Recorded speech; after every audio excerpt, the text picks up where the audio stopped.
maybe with the exception of some missed chances, was that pretty close to perfect? Yeah, and if you look at work rate, I think it was perfect. The amount of chances we missed that made it that it was tight till the end. But yeah, maybe that's also the nice part of a game like this. It should be like this, but in an ideal world, we would have scored earlier the second one, yes. Was the plan to go at them right from the start, to kind of go for the throat, or does Anfield, with its atmosphere, just almost demand that of you in a game like this? I think if you watch every game of us, which you probably have done, then you know that we always want to press high. But the thing is, they can do build up very well. They can play the ball out from the back very, very well. So then you have to put a lot of effort in, or you have to take the risk of playing 1v1. But we put a lot of effort in. We forced them to a few mistakes, which led to some chances. That gives us energy, that gives the crowd energy, and that helps, of course, because apart from our players, the crowd was fantastic today as well. You said before the game, you mentioned City basically playing without wingers and not being sure how they were going to line up. What did you make about how they went about it first half? Yeah, they always make it difficult for you in the way they position, and but in general it's mostly the same formation, but players can go to different positions. And yeah, it's not only formation; it's 9 of 10 times the quality of the players that make it difficult for you, and that's also what they had on the pitch today. But yeah, the good thing for us is we have some quality players on the pitch as well. I suppose at the beginning of the season, because of a new manager, there was a little bit of uncertainty about how this would go for Liverpool. Has this week, beating Real Madrid, beating Man City, underlined what kind of season this is going to be? Maybe you won't win things, but you will be competing for the very biggest prizes. No, we're a compatible team, and it's very difficult to beat us. But therefore, we need to put the effort in, like we put in every single game. And you also saw today the injuries we have at the back. We had to take care of Trent. Maybe he could have played 90, but yeah, it's a risk with all these games coming up, so we had to take him off after 70.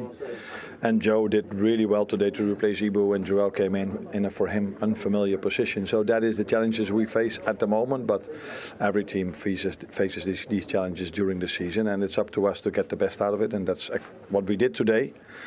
But again, a big week coming up with Newcastle and Everton. I mentioned the ferocious start, but I actually wonder if the biggest difference you've made with Liverpool, like we've seen lots of fast starts under Jurgen Klopp, but the second half, the way you managed it, barely gave any chances away, hit them on the break. Do you think that maybe that flexibility is what that little, you talked at the start of the season, just adding a few little nuances to the base you inherited?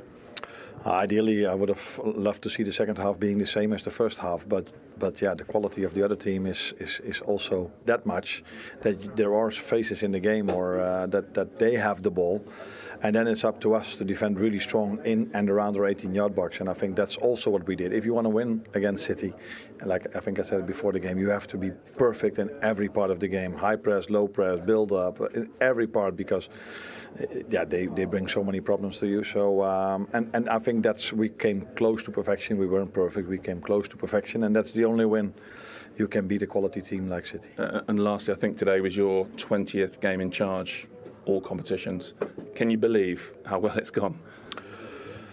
I can believe because it's happening at the moment, but I don't think anyone, including me, would have predicted this. I knew that Jurgen left the team in a very good place, but yeah, still to win so much with all the difficult teams we faced already is something you can't predict before the season. But like I said, we're not the only one. I saw Arsenal yesterday, I saw Chelsea today, and I saw City playing. They will come back because these teams have so much quality. They can have the same run as us. So we have to stay sharp and focused for the upcoming weeks. Well done. You're welcome. Thank you. Yes, 20 games as Liverpool manager, and Arne Slot has won 18 of them. We've talked about some of his players and how impressive they are, but how impressed have you been with him, with Arne Slot? He's cool, isn't he? He's a cool guy, and the players are...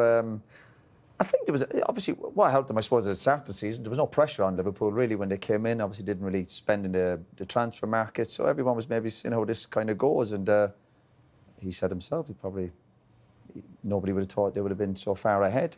Their performances, defensively outstanding. There's what they had today with opportunity quality. There's an energy about them. I think the team reflect the managers, well, there's only a calmness to their play, which is key, I think, in terms of we praise Klopp. Klopp's been amazing. Again, that kind of high energy football, but they have that and they do it at the right times. And there's also a time where they're cool and calm and looking after the ball and getting their recovery. And so any team that can finish ahead of Liverpool this season in the league will be doing very, very well. Do you think, Daniel, because they haven't signed players, which is unusual when a new manager comes in, there are still questions as to how much of this is about Jurgen Klopp and how much is about a different approach from Arne Slot? I think Arne Slot has rejuvenated the squad a little bit because I think it's new messaging, it's a new approach from and I think the players have bought into it a lot. Obviously, the Dutch connection with Virgil as well would have transmitted that within the dressing room, made it very clear to the team how the manager would want them to go about their business. And I agree with Roy, the calmness of it. I think it's a completely flip side approach from how the managers are. I think Jurgen led with his heart, whereas Slot seems to almost more of a mental thing. But it's interesting because you wouldn't have anticipated it would happen so fast, that they would compete the way they are. So it's really impressive. I just think watching Slot, I think as a defender, you probably back me up on this. When I used to watch Liverpool under Klopp, they was outstanding, but they did give you a chance and that high line. Now, if you look at them now, it they was just a bit go stressful back. being a Yeah, defender. it was. In a I Klopp mean, team. when you're constantly running that way, it is difficult. Now they look a little bit more composed. If you watch Trent this season, his defending has been miles better. Okay, when Doku came on the one-on-ones, he wasn't getting tight enough, but the structure of the team and the balance just seems a little bit better, and they can adapt to different situations where previously they would always play well. They call it heavy metal football, but it just felt like there was always an opportunity you could get in behind. The thing I would say with Jurgen Klopp type of football, you'd probably argue it was more exciting, but it had to be perfect to be good defensively. I think there was only a couple of seasons where Liverpool had a really good defensive numbers. I think the season they went really close with City, and the season after they win the league. And besides that, didn't have a poor defensive record, but it certainly wasn't what we've seen now. So he's made them better defensively, more controlled, but also what he's done to certain individuals within the team. Liverpool have been looking for a holding midfield player for the last 2 or 3 seasons. Jurgen Klopp couldn't get one. Jurgen Klopp didn't think Gravenberch was that player. He was playing him as an attacking midfield player. He's put him there, and right now he looks as good as anyone in the Premier League in that position. And also we see Luis Diaz as a centre forward. Jurgen Klopp put Gakpo as a centre forward for a lot of time. He's put Gakpo on the left. Diaz is now playing in that central position at times. So you can see the little tweaks he's made to actually individuals who are already part of the squad. This lead is now 9 points, and historically, teams go on to win the title from this kind of position. Every time, in fact, teams had more than 6 points or more lead at this stage, they have, in Premier League history, gone on to win the title. And they've done it by almost 12 points on average. So, what are the dangers from here?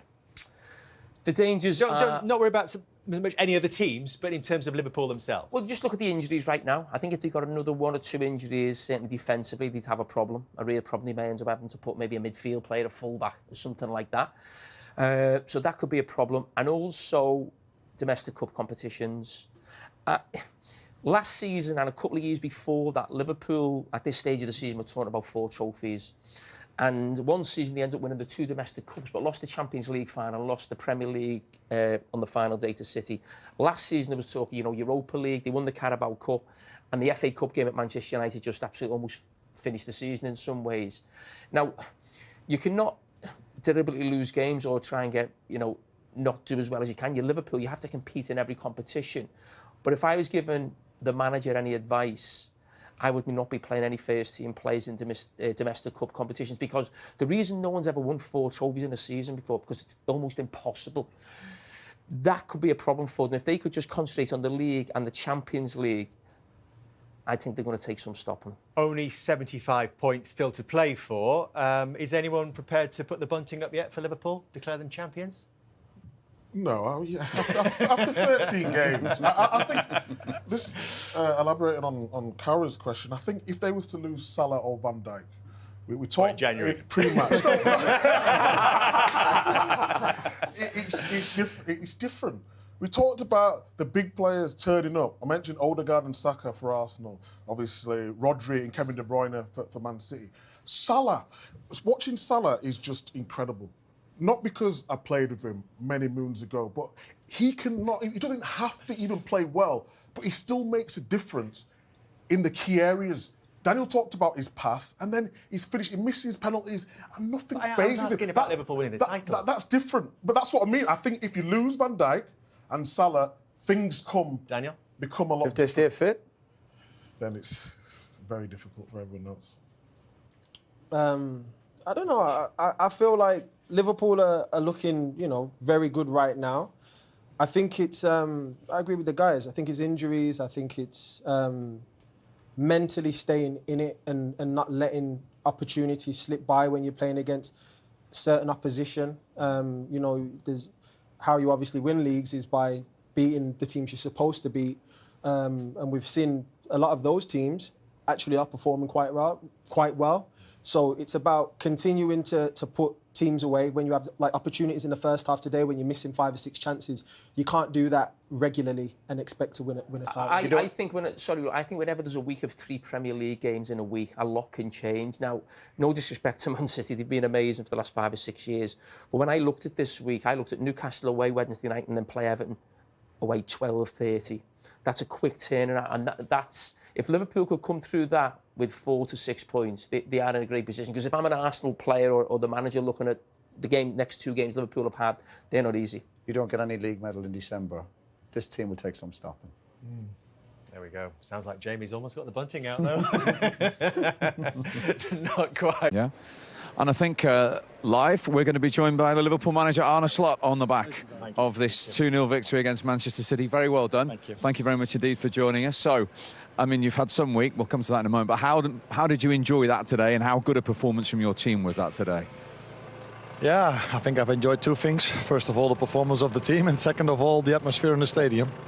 It was something, because wasn't if it? the players were on top of it, I think the fans were on top of it today as well. Yeah, put that into perspective, because even we, who've been coming here for years and years and years, thought that was extra special from the supporters today. Okay. So just how did that feel in the dugout as the manager to feed off that? Generally speaking, you're only focused on what City does and what we have to do, because they can cause you so many problems. So you have to keep staying alert all the time. I think it was 10 minutes before the end, even before Virgil make the only mistake of the game. The fans were so loud. At that moment, you felt like, okay, this is something new for me as well. They've been behind us every single game, but this was really massive. But yeah, then Virgil cut me out of it by making a small error. But Cruyff was there to save us. He was. And at the start as well. I mean, obviously you got the goal after 12 minutes, but the way you started today, Arne, I mean, I think front foot's something of an understatement. Yeah, but that probably also has to do with City, who wanted to bring the ball out from back. That's what they always do. That's what they're so good at. So if you want to have any chance of recovering a ball, then you have to be so aggressive. If you're not, they play through you so easily. So the only way to press them high is be aggressive. And that's what we were. I think most part of the game, although the second half we had to defend low as well. Arne, it was an incredible first half, as good as I've seen at Anfield for a long time. In the second half, City had a little bit more possession. Was that a tactic from you to almost sit back and play a little bit more counter-attacking, or is that just because they're a quality team and you had to suffer at certain periods? Yeah, the last thing. So ideally we would have done the same as the first half.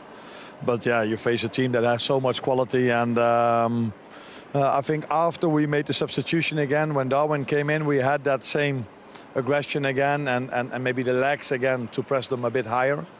But yeah, it also comes down to the quality of City. It's impossible to keep them away from your 18-yard box for 90 minutes. But it was a good thing to see, if they were in and around the 18-yard box, that we were still there to defend. For me, I just think like, do you think you were a little bit worried because at the start of the game your pressing was incredible and you should have been like so 3-0 really, and then it didn't happen, and 1-0 was, I think, a tough score, and there is a moment where I felt like the energy dropped a little bit. You were a little bit worried in that moment, thinking we have to be careful there. Yeah, you're always happy if you're 1-0 up against City, because that doesn't happen a lot for any team in the world, and also for us not in the last few games. The rain is coming down. But yeah, if you looked at the amount of chances we had, I think 1-0 after whatever period of time wasn't what we deserved. But yeah, there was a lot of confidence in the way we defended as well. So, yeah. Then again, if we would have scored earlier, the nerves would have probably been a little bit less. But maybe it's also part of this game because I think everybody enjoyed it till the last minute. Yeah. I'm sorry, I'm just really interested to hear your thoughts. Such an incredible team you've got, you know, Mo Salah, Szoboszlai, these kind of players who can dominate a game like this. But to see Joe Gomez come in, Queeve Carragher, if you like, understudies in the squad, but I thought they were incredible today. How do you feel getting to know your team, get to know your players, your confidence as a squad? How are you feeling in December? People once told me that wearing this is a problem for a manager, but not if you hold it. I know my vacation in life, Arne. Go on, sorry. No, but that is definitely the strength you need to have as a team that wants to compete at different stages. So we play Champions League, we play Premier League. All these games are so tough. So you need to have a full squad of quality players, and that's what we're having. But you probably also saw today that we only have 5 defenders available for 4 positions. That was also the reason why I took Trent off, because he comes back from a hamstring injury to play him 90 and Wednesday again and Saturday again in the Merseyside derby. So we need to rotate also in that position. But it wasn't a surprise for the Liverpool fans because they saw Joe Gomez playing like this for so many times. And I saw him against Brighton playing like this, and today he was outstanding again. Yeah. And just very quickly, I mean, I know you don't look at the league table after 13 games, but we do. But let's be honest. Could you have dreamt of being 9 points clear at this point? No, first of all, not because they will be up there again as well. And City, I saw them playing today. Okay, they lost today, but I'm 100% sure that they will compete this season again with us, with Arsenal and with Chelsea. So a long way to go, but it's a good position to have. Certainly is. Listen, very well done today. Thank you for joining us. You do realise the amount of stick I'm going to get now for holding a brolly for the Liverpool manager. Thank you. No problem, Arne. Take care. Bye-bye. There we go. Let's put that down there before Michael gives me any more stick. Wally with the brolly. Well, the Wally with the brolly. Right, OK, that's the happy side of the story. The other side is Manchester City's. Let's get some reaction from their dressing room. Here's the goalkeeper, Stefan Ortega. Conceding a lot of goals from when the ball goes out in wide positions into space, and I know you've had a good view of it from the dugout as well. Is that becoming an issue? I don't know. It's just like sometimes you have this run in the last years in this club. They had the opposite, like where we won everything, and now it's the opposite, where we have the negative run. So it's just like keep going because there's still so much quality in this building. So yeah, just keep going. And Pep turned around to the Liverpool fans and showed them 6 fingers, the 6 trophies, defiance. There's a lot of fight still in that dressing room, Stefan. Yeah, of course, because we are not used to it to lose that many games. And yeah, we will come back for sure. And just finally, 11 points is a lot, isn't it, Liverpool? Yeah. The distance between you and them.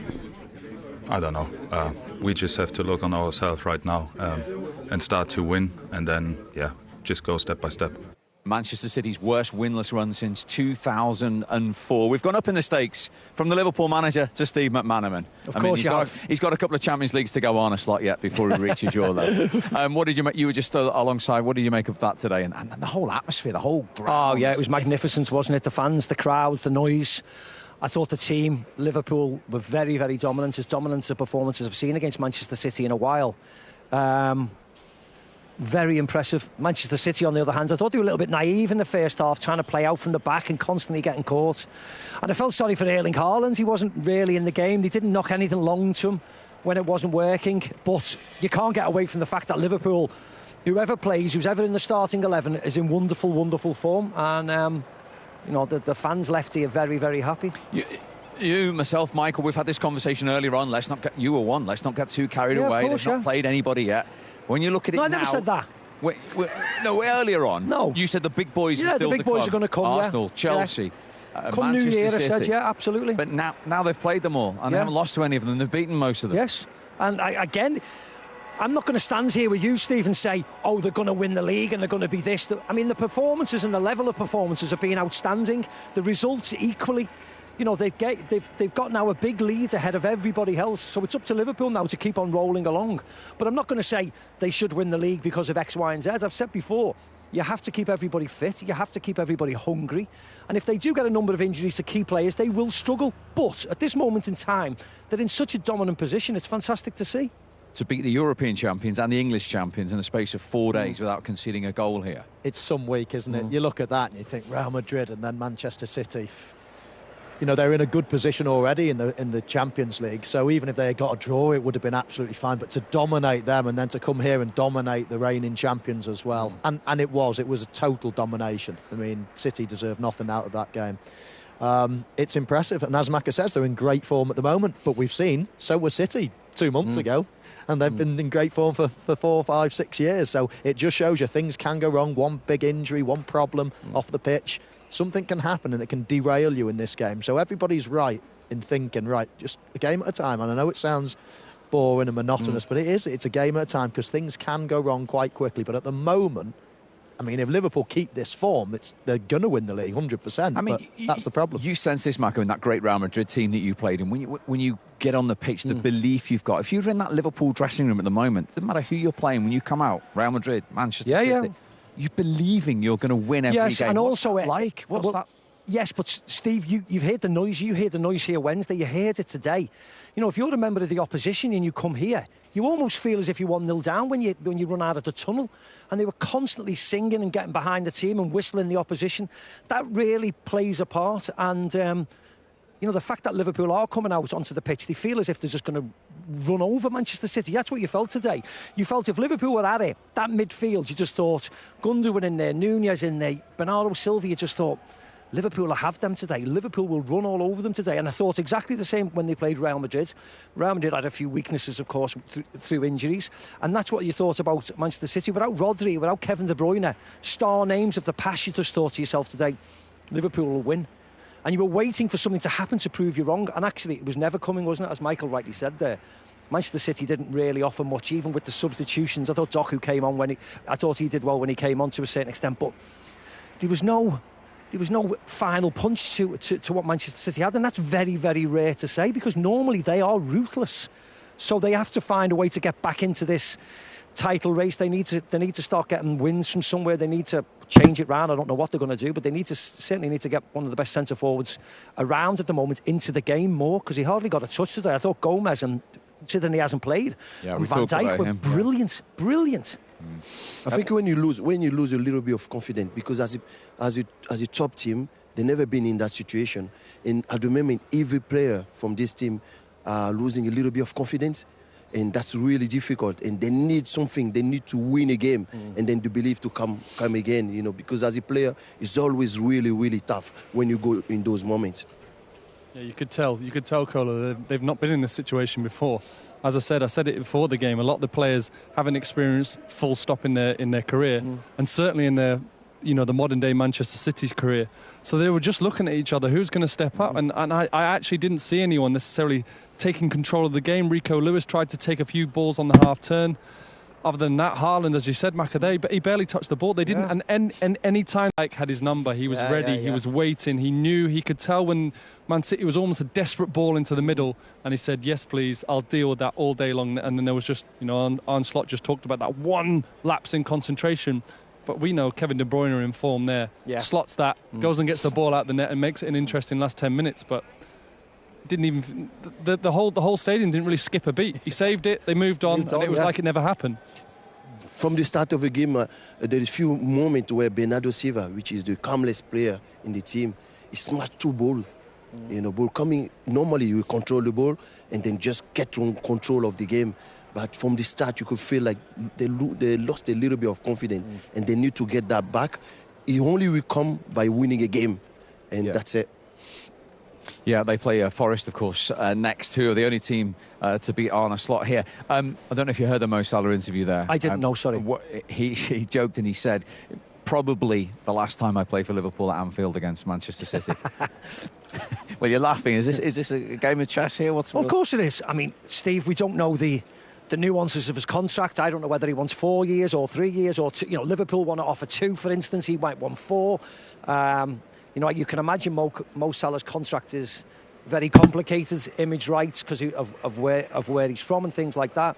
And I don't necessarily think there should be a problem financially, but it might just be a case of him wanting 4 years. Who knows? But if that's the case, I know Liverpool are certainly talking to his agents, and they must be far apart at the moment. That's why there hasn't been any concrete offer. It's pointless Liverpool making an offer for him to say no straight away, isn't it? Or his agent to say no. So I presume they'll be still talking, and hopefully all the Liverpool fans will agree that they come to a happy medium to a certain extent. But I can understand why it's taken time. I've got no problem with it, really. I mean, if he wants 10 years and Liverpool say no when he wants 10 years, then it's going to be a no, isn't it? So you have to draw the line somewhere. But we all hope that they come to an agreement.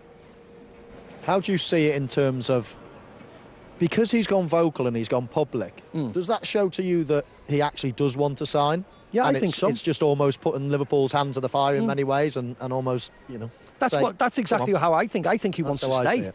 I think he wants to stay. Because if he wants to leave, he might as well have already told us that he wants to leave, wouldn't he? You know, he's only got a couple of weeks on. But I mean, most clubs would have been in touch with his agent already if they want to take him. So he knows that there's probably lots and lots of offers on the table for him already. And he's probably just pushing Liverpool to get what he wants to stay here. Otherwise, why would you be so vocal? But you also know that Liverpool want him to stay. But the deal has to be right for both parties, doesn't it? You can't just ask for the world and hope that Liverpool get it because he's a superstar, because it doesn't work like that. Would you push? He is different. Yes. We know he's different. He scores lots of goals and he's never misses a game. If the clubs, you know, if Liverpool say, no, at that age we only give two-year contracts out max, let's say, would you bend the rules slightly for someone like that? If you were the club, you mean? I think so. You got to. Yeah, what do you mean, Michael? If you were the club? If you were the club, yeah. I mean, unfortunately, we don't know what the contract offers are we? And we're always speculating all the time. But of course, someone of his ilk, you know, he looks after himself. He's got a great disposition. He's very rarely injured. He doesn't seem to be slowing down. You know, 2 years with an option of a third is not a problem, is it? You would have thought. But again, I don't know what his agent wants. I don't know what Mo wants. I don't know whether it's financial. I don't know whether he wants a huge pay rise on what he's got now, which is a lot of money.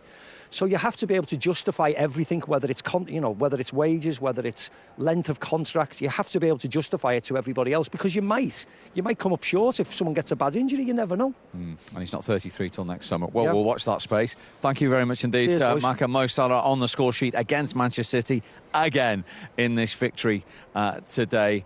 As long as Manchester City have gone now 7 games. Probably wasn't realistic to think you would come here and everything would be perfect and confidence would be at the top level. But what do you make of what you have seen? Well, the first 50-20 minutes, they were unstoppable. Their strengths were strong. We tried to, with the conditions that we have, play with a lot of control, a lot of passes. It was difficult to take it. And after we took the game, of course, they will deserve the first goal. And but we finished really good the first half and the second without not too much threat. So I know how strong they are in the boxes, Liverpool in both sides, and don't do mistakes. And after you know. Up front, the transitions always had but since I met Liverpool, so, and yeah, congratulate them and restart from here, try to make a reset from zero, and yeah, it's difficult to believe it, but I rely a lot with these players. I know how they are doing and in that position, and yeah, and at the end of the season, we'll see what happens. Yeah, you said that you picked a team to try and play lots of short passes, to try and control it. How difficult is that to do here, and could your team have done it any better? Yeah, always you can do it, but there are players that make an effort playing in not his positions, and because we don't have an alternatives, and all I can say thank you to them, because I know the commitment that they do without the ball. I know that, but I don't know, maybe it's something inside of me that I had the feeling that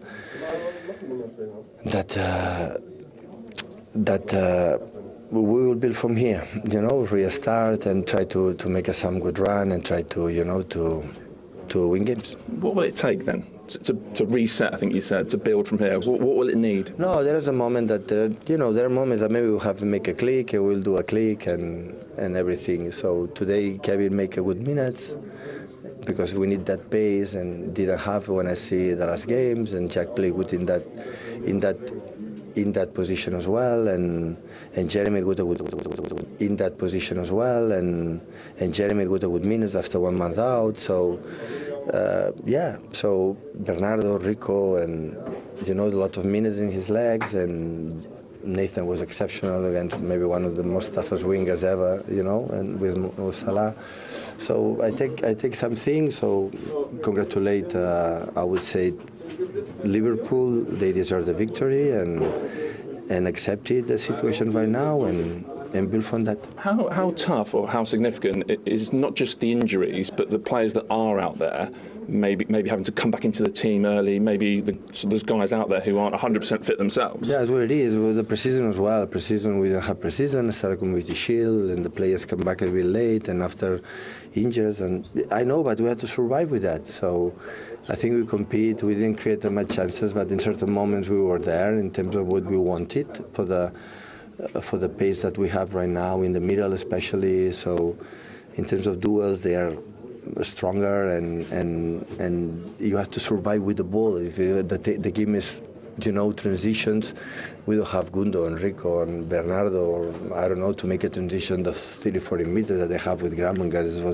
was Alai on McAllister and the pace up front. So, and we had to do it, but I cannot forget which players I have. So I cannot forget, and I'm here sitting, being a manager, defending what we had in the past thanks to them, and more than ever I want to be with them and help them, and of course we have to change results, but in the right time we will take the decision.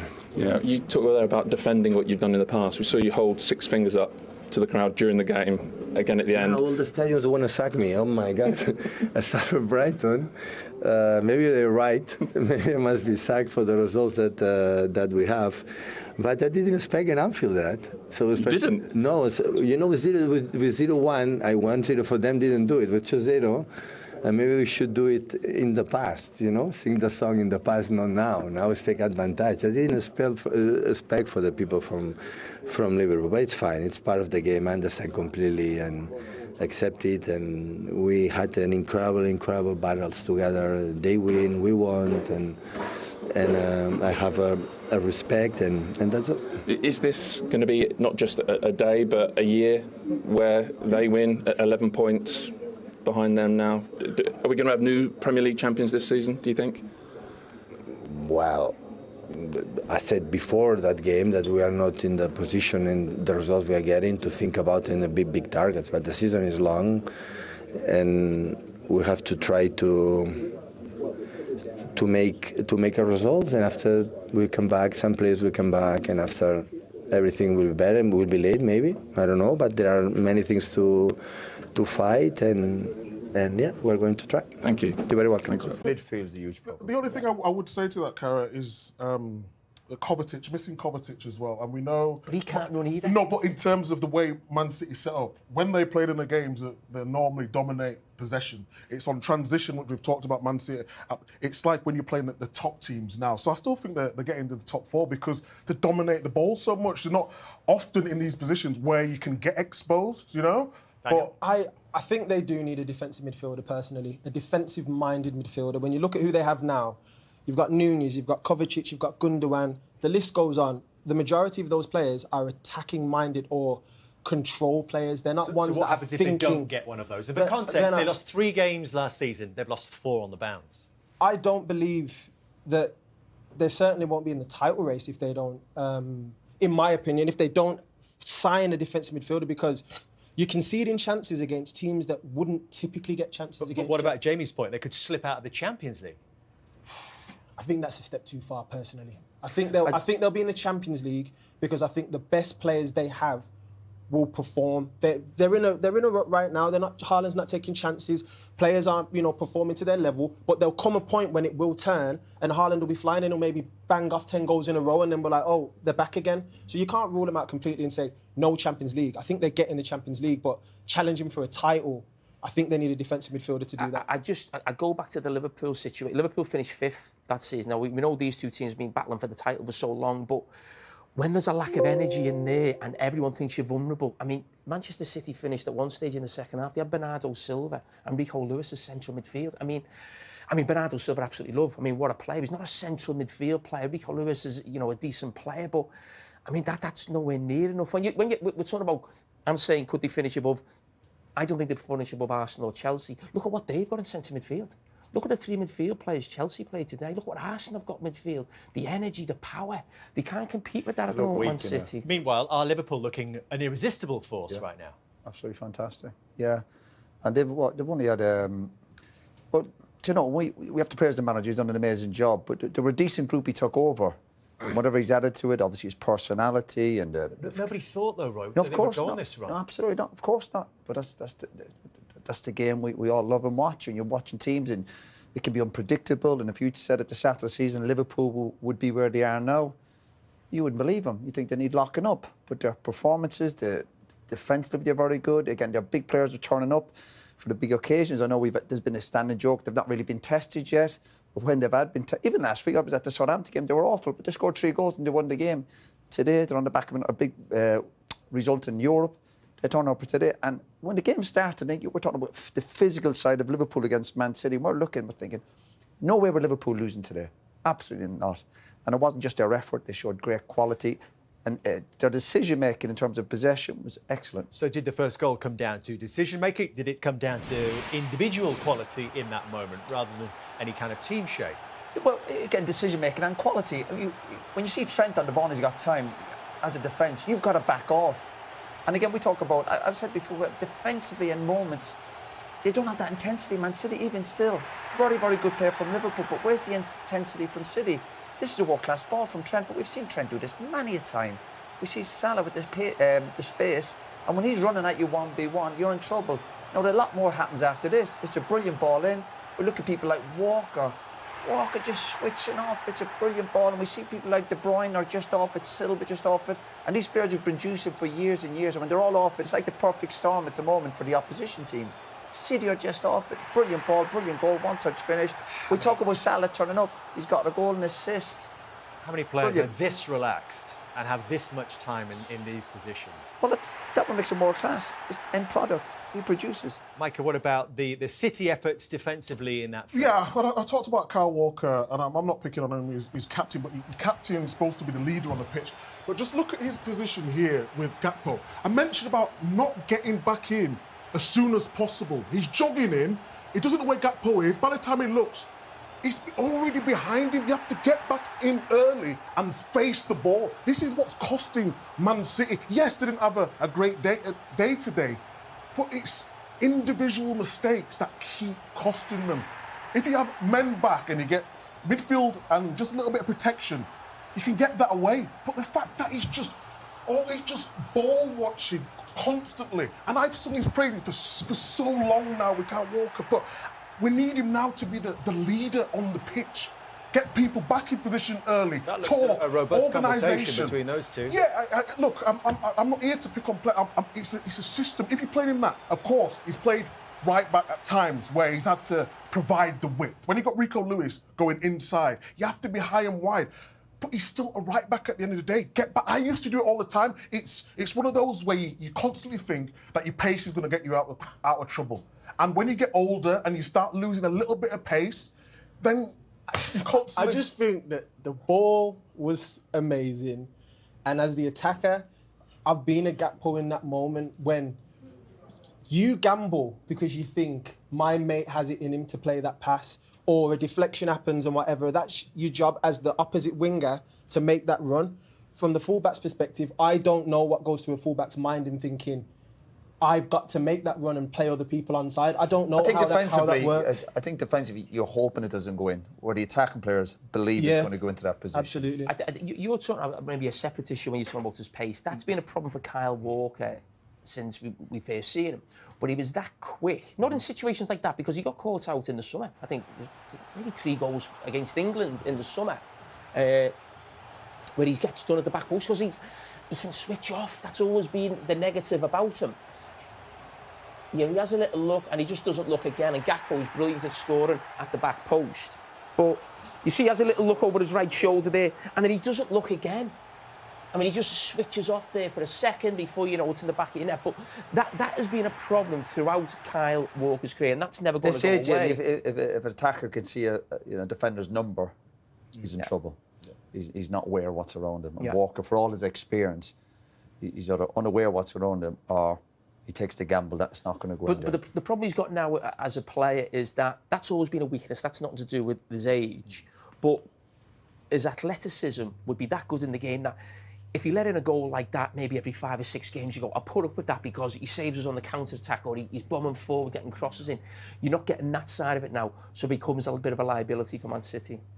At 1-0, Liverpool were still having chances into the second half. The game, it felt like, was very much in the balance at that point. City were growing into it, maybe a little bit in terms of possession. Then they made the change, brought on Darwin Núñez. 6.5 minutes later, he had this impact. Was that crucial, Daniel? Very much so. He was working his socks off and he causes all sorts of problems. And then you see the proactive Diaz, who's, working off of the pressing. They're all going in numbers and Walks maybe thinks he's got a bit more time than he does. Diaz shows the pace and obviously the keeper takes him out. I mean, he had to go for it in the end. But look, the pace of these players and the anticipation of saying, you know what, the keeper's coming out, I'm just going to nick it round him and win myself a penalty. And what about the nerve of a man who missed, of course, on Wednesday?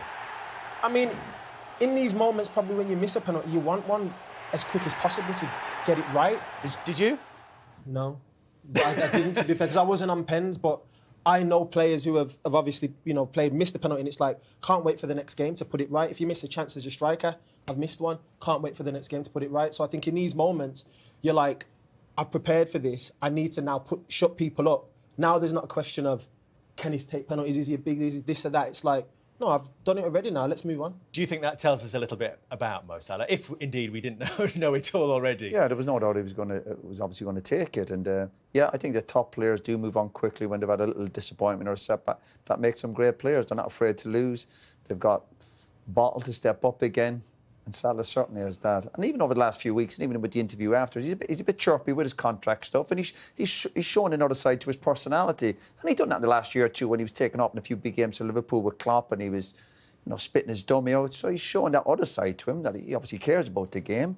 But ultimately, he's a world-class player. He's in a great position with Liverpool with his contract situation. And he's producing. And what I would give him credit for when this contract situation is going on with a player, and it's out in the open now, obviously, and people are talking about him, criticising him and saying he's this or he's selfish, or whatever it might be. But he's turning up. I think that's what the real top players will put that to the side and go, I'm still going to produce in the big games. And that's why I take my hat off to him. Daniel, he's had some criticism, Mo Salah. He's been called selfish for raising the situation around his contract and seeking out reporters when he might not normally do that. Seeking them out. which is what he did last week, of course, down at Southampton. What should Liverpool do? It's the Jerry Maguire moment. You've got to show me the money. it's stay with me, Jamie. For real. Like, I think these types of it's as simple as it gets. These types of players. He scored what now? Is that 234 goals for the club this season? Top scorer, assists, top of that. Where do you replace those numbers? It's either as collectively as a team, or you're not going to find individual player that over the course, it's very, very difficult. These are rare finds in football. So is he slowing down? Are the stats slowing down? Is his intensity? Is his mindset? Let me show you one graphic, Daniel. Yes, absolutely, his output is extraordinary right now in terms of those attacking stats. You see the goals are increased, the goal involvements, his shots on target and his dribble success all up under this manager. Yeah. But is there something to say that maybe the physical stats were much better under Jurgen Klopp and he is slowing down? Or is it just adapting his game because of his years? Maybe it's the manager's asking him to press less. Maybe less defensive work and more attacking work. I'm saying a player of Mohamed Salah's qualities deserves to be paid, whether it's a 2 to 3 year contract. If it's 2 years and he's asking for big dough, you've got to pay it. I mean, to be honest with you, he's always... You've got a different opinion to that, though, haven't you, Cara, in terms of that? No. We've talked about it all this week. I would pay him not what he wants, but you can't let him go for free. He's 33. No, he will be 33 at the end of his when the contract's ready. If you give him 2 years till 35. 2 years? Yeah, but the difference is now, historically we were saying it's too much because players are slowing down physically. But he's in great shape. Not a problem. Listen, I think it's probably being lost. I've got no problem with Mo Salah and Virgil van Dijk. They are two of the greatest players to ever play for Liverpool. If Liverpool as a club, and we know they're run by data, so you can't actually say, oh, we're delighted Michael Edwards is back and all the data people are back, because that fell away at the end of Klopp's time and they're back and we've got this Moneyball situation and we're delighted that's back. But then on the other hand, say, give someone what he wants. You can't say give someone what he wants. But you never get what you want, do you? You never get what you want. The point being is, these two, Virgil van Dijk and Mo Salah, if Liverpool do have let's say there's a rule, like of anyone over 30 only gets a certain length of contract, you have to move the dial for players like that. I'm not saying he shouldn't get a 2-year deal. I'm not saying he should be on big money. He's on big money now, and rightly so. He's one of the best players in the world. But this idea and this saying that keeps giving what he wants. This club is not built on giving people what they want. That's why the success of the club has come through being ahead of the game, buying Mo Salah for 40 million. When nobody else in the Premier League even looked at him, because Liverpool were ahead of the game in terms of the data. So I'm just saying, Liverpool, keep doing what you're doing. Don't be giving someone a 3 or 4 year deal.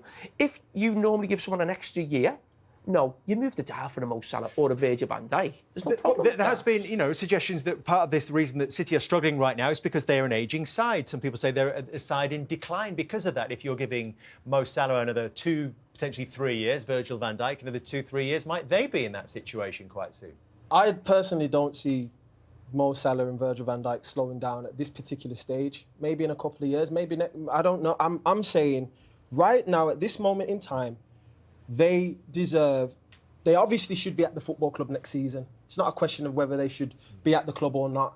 It's a case of how long is the contract and will they accept that length of contract for the finances. There's going to be numbers out there for them players, including Trent, that is going to be bigger than Liverpool. Let's keep it real. There's going to be more than Liverpool are going to offer. What they're going to get on the outside. It's the truth. But for them, do they have it in their stomach to say, I want to win Champions Leagues, I want to win Premier Leagues, I want to do it at this football club? So if that's the case, they'll sign. But the big plus for Salah, on top of all, is the negotiation. Amazing player. He's always available. He's always fit. So you try and replace that. If they've got somebody else in the building that will get you over 20 goals a season and he plays every game, then that's fine. You might say, we've got a couple of young lads coming through, you move on. But to try and replace Salah, who guarantees you these performances in the big occasions, to try and replace that, you've mentioned earlier, you'd have to go and spend fortunes, obviously. And the people coming in on that huge money will want the big contracts. And there's no guarantee they will produce for Liverpool. You already have a player in the building. And again, we're not talking about, when this idea, I agree with you, give them what they want. Nobody gets that. That's why it's called negotiation. You obviously go in high, they come in and you try and meet in the middle somewhere. But how Liverpool, if they can take the chance of letting him walk out the building on a free, and we're talking about the modern players, these are fitness freaks.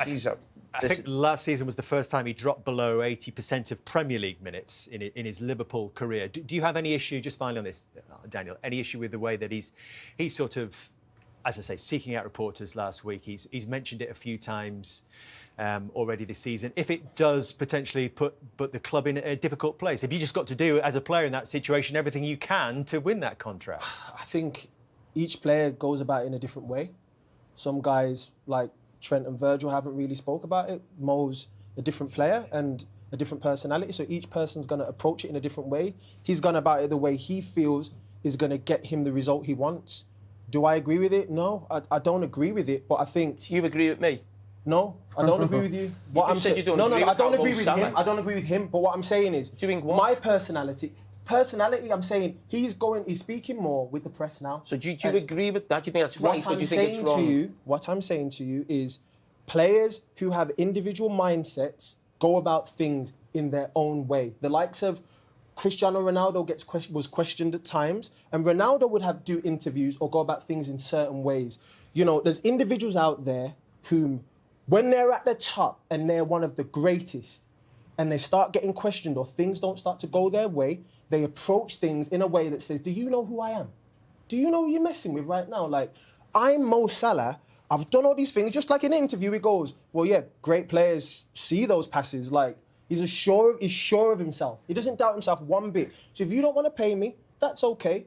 I'll go to one of the other best teams in the world, or I'll go to wherever he sees, and he'll say, you don't respect me enough. I think it's about respect and him saying, pay me what I deserve, because if you don't, I'll find somewhere else that will do it. I agree with that. Mo Salah sees himself as that type of player, and rightly so. But for me, Virgil van Dijk's one of those type of players. And all I'm asking for is for Mo Salah not to come out after every game where he scores a goal and talk about his own situation. Virgil van Dijk's in exactly the same situation and handling it brilliantly. Just saying there's nothing to report at the moment. Move on. It's about the club more. The club is always more important than the individual, especially with Liverpool top of the Premier League and top of the Champions League. Salah done his talking on the pitch today.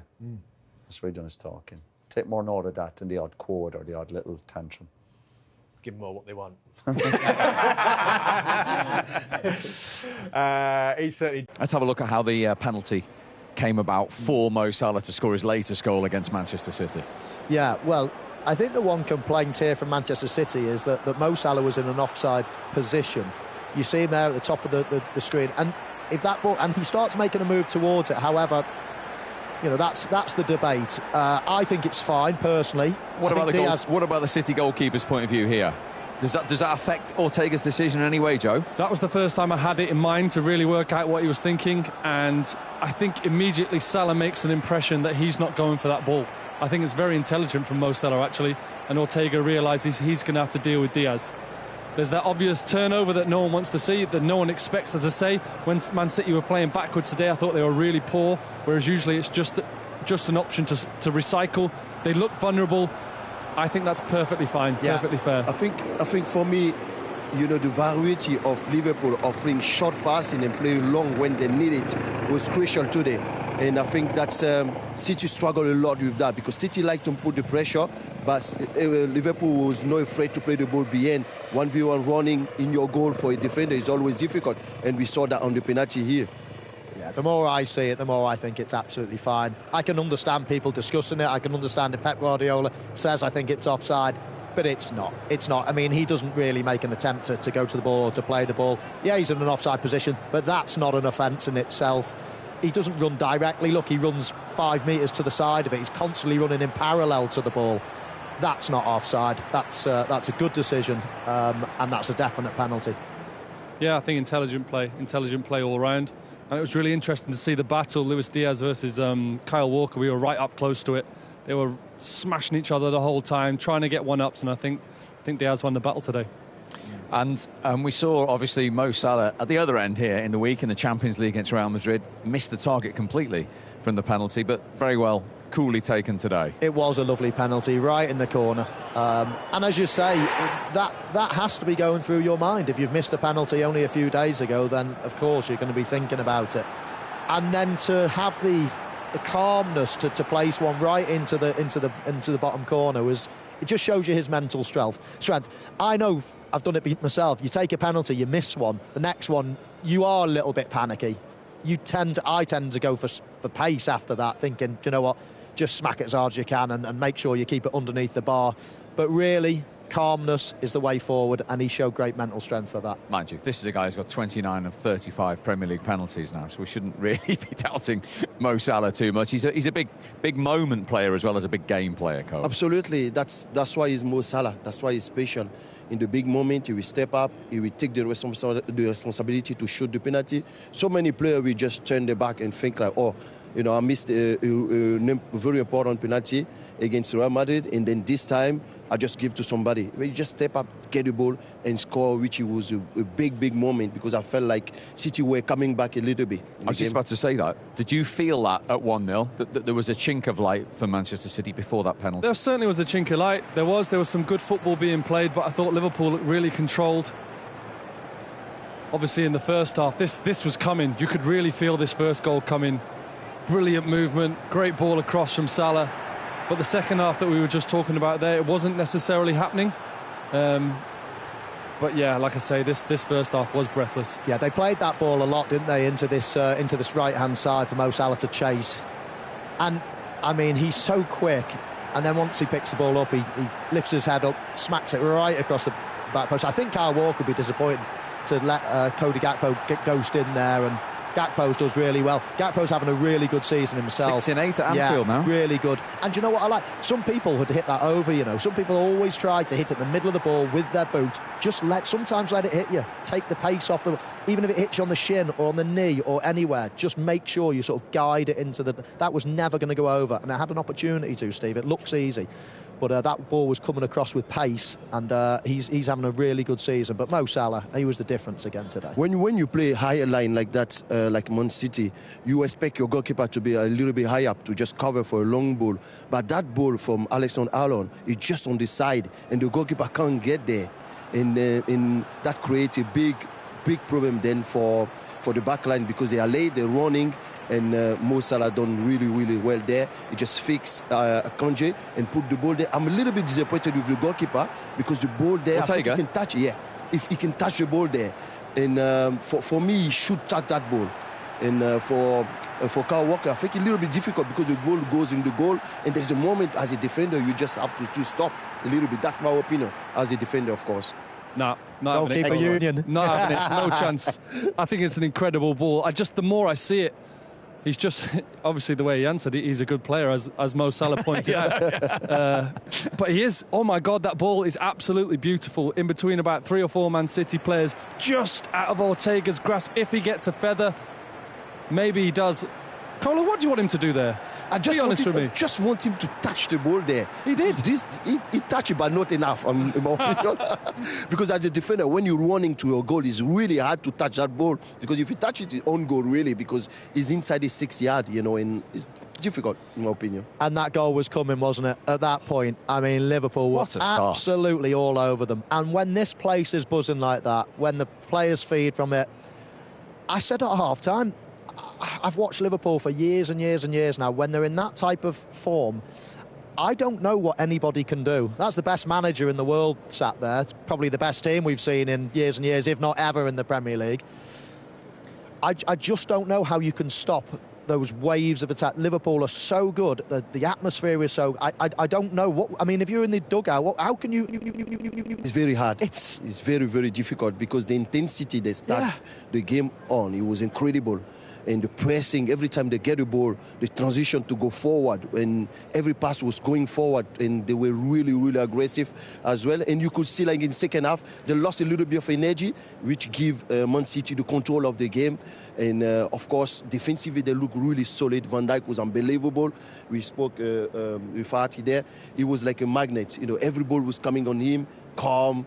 And I think De Bruyne had a big chance to score, you know, but he missed it in 2-1, to make it 2-1. But this is those games happen like that. Yeah, the other end, that's 7 clean sheets, as well as having the best defence in the Premier League for Liverpool. Yeah, I was so impressed talking about Van Dijk. He marshalled Haaland, that threat. He felt isolated up there, and he looked it, and Van Dijk realised that, and he just put himself in the best position. Every time a ball came in, he was there. Obviously, for that one slip, and you saw him. You don't really see much animation from Virgil van Dijk, but when Kelleher made that save off De Bruyne, the little hug, that's a huge statement from Virgil van Dijk, because he doesn't climb down from how he likes to be on the pitch and how he walks around with such authority, but they're playing well as a unit. And Kelleher stepping up for his team in a big moment. You never know. It was all comfortable. It was done 2-0. You know, people getting on Pep's back. Bang. Turnover. Slight lack of concentration for Van Dijk, but a really important save. I was going to ask you about him, because they were talking about injuries. I mean, when Alisson comes out of the team, as good as he is, a lot of these Liverpool fans, what's going to happen? Is the best compliment to Quevin Kelleher to say, haven't really noticed the difference? It's not even a conversation, is it? And I heard them trying to get behind him. They came up with Ireland's #1 today, because they back Alisson. They love Alisson here, of course they do. But for him to come in and do what he's doing for his team, incredible performance, and it's seamless. And that is the biggest compliment you can get as a goalkeeper, to come into a team, to come into a club, title chasing Anfield against Manchester City, and for that not even to be a conversation. We heard the conversation that was going on in the other dugout, what was going on the other end of the pitch. Not even a conversation. Is Alisson fit yet? Not sure. If he is, he'll probably play. If he's not, don't worry, we've got Kelleher. And also, we had a conversation, and we haven't mentioned his name since, about missing Konate. Joe Gomez, a young Joe Gomez that you played with here at Liverpool, in seamlessly again. It was incredible. It was incredible. He played very, very well, very calm. And he played that diagonal ball. It was unbelievable today. And he was very composed. And I knew that he was going to play well because I know the boy is very calm boy, very intelligent. You know, he doesn't complain too much. When you give him the opportunity to come up and step up and play in those big games, he delivers. And I'm not surprised with his performance. It was, no Alisson, great. No Alisson, no Konate, no problem. Exactly, two of their biggest, best players, important players. And as you say, that's what squads are for.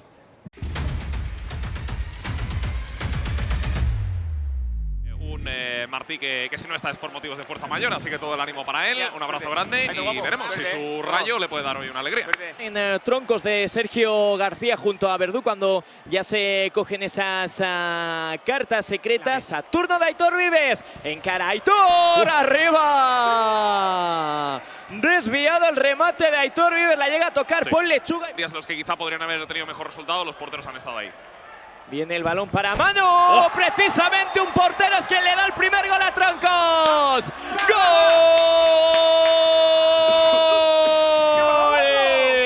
En la frontal del área decide combinar sobre la figura de Paul Lechuga. Vértice del área, probará con el regate. No, la cambia entera. ¡Qué balón de Lechuga para Alegre! ¡Oh! ¡Para adentro! ¡Gol! Espérate porque viene Fraile a esta línea de fondo, la pone Fraile, el balón para Poc, que recorta delante de Ferres. Poc, ¡oh! ¡Qué parada abajo! De Manu Martín, lo hizo de fábula. Han señalado cesión. Libre en directo, eso es. Sí, libre en directo. Ojo que la pone rápido en movimiento, los Troncos para adentro. Sergio. ¡Gol!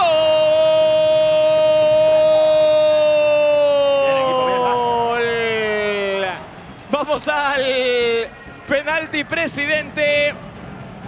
Lo tirará en paralelo a la portería Perchita. Perchita ante Lechuga. Le pega Perchita. ¡Lo ha parado! Con suspense, con incertidumbre, pero acabó sacando finalmente. Pues venga, todo tuyo. Ahí está, algo bajito, capo. Verdú. Contacto con la pelota en el carril central, abre precisamente para Vives. El centro acaba siendo portería porque evitaron que el pase de la muerte pudiese llegar. Pero si eres de Barcelona y quieres vivir la emoción de la última jornada en el Cupra Arena de tanto la Kings League InfoJobs como de la Queens League, puedes entrar también en el centro y el remate. Ahora te lo cuento porque es un golazo. ¡Gol!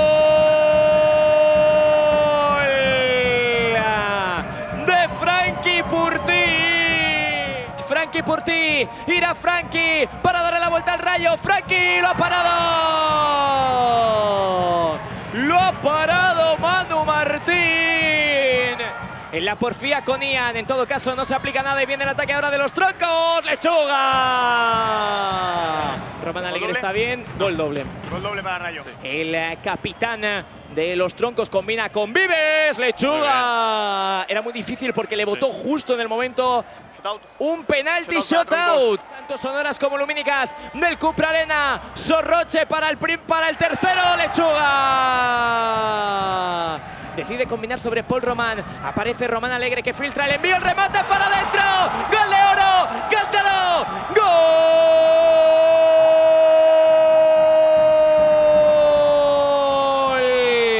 ¡Gol!